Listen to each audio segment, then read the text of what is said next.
अशोक हूँ, मौर्य राजवंश का सम्राट, और मैं आज आपके सामने अपने जीवन की कहानी साझा करने के लिए खड़ा हूँ। एक यात्रा जो परिवर्तन, ज्ञानोदय और इतिहास पर गहरा प्रभाव डालती है। 304 ईसा पूर्व में सम्राट बिंदुसार और रानी धर्मा के घर जन्मे। मेरा मूल नाम देवानाम प्रिय अशोक था।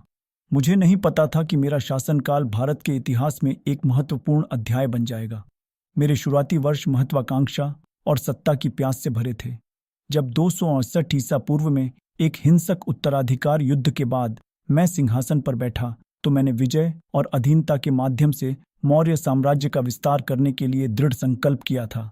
मेरे सैन्य अभियान, जैसे कि 261 ईसा पूर्व में कलिंग युद्ध, क्रूर और क्रूर थे, जिससे अत्यधिक पीड़ा और जीवन की हानि हुई। मेरे बारे में एक कम झात तथ्य यह है कि मेरे बौद्ध धर्म में परिवर्तन का मेरे शासन पर गहरा प्रभाव पड़ा। कलिंग युद्ध, जिसमें हजारों लोग मारे गए, ने मुझ पर गहरा प्रभाव डाला।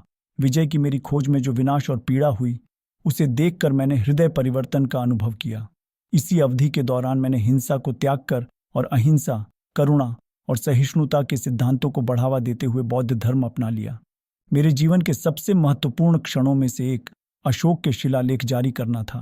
पूरे साम्राज्य में चट्टानों और स्तंभों पर खुदे हुए इन शिलालेखों ने शांति को बढ़ावा देने और मेरी प्रजा के कल्याण के प्रति मेरी प्रतिबद्धता व्यक्त की। मैंने धार्मिक सहिष्णुता पर जोर दिया, बौद्ध धर्म के प्रसार का समर्थन किया और ऐसी नीतियां बनाई जिनका उद्देश्य सामाजिक न्याय और सभी की भलाई थी। इतिहास पर मेरे शासनकाल का प्रभाव गहरा है। मुझे अक्सर महान अशोक के रूप में याद किया जाता है, मेरे साम्राज्य की विशालता के लिए नहीं, बल्कि मेरे द्वारा किए गए परिवर्तन और अपने पीछे छोड़ी गई स्थायी विरासत के लिए।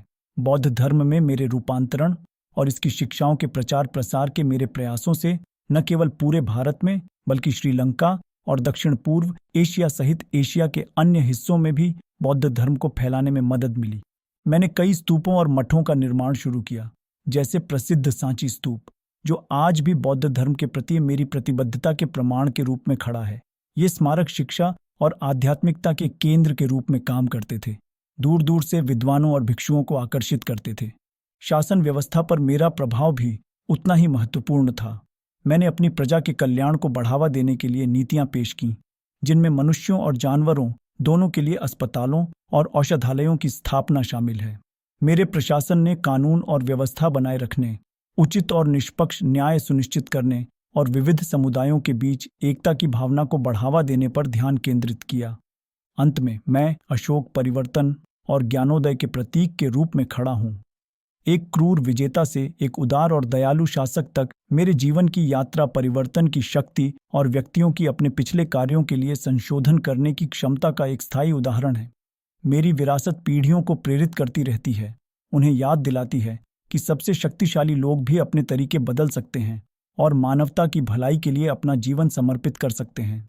महान अशोक के रूप में मुझे इस बात पर गर्व है कि मुझे मेरे साम्राज्य के आकार के लिए नहीं, बल्कि उन मूल्यों और सिद्धांतों के लिए याद किया जाता है जिन्हें मैंने शांति, करुणा और सहिष्णुता की विरासत छोड़कर अपनाया था, जो आज तक कायम है।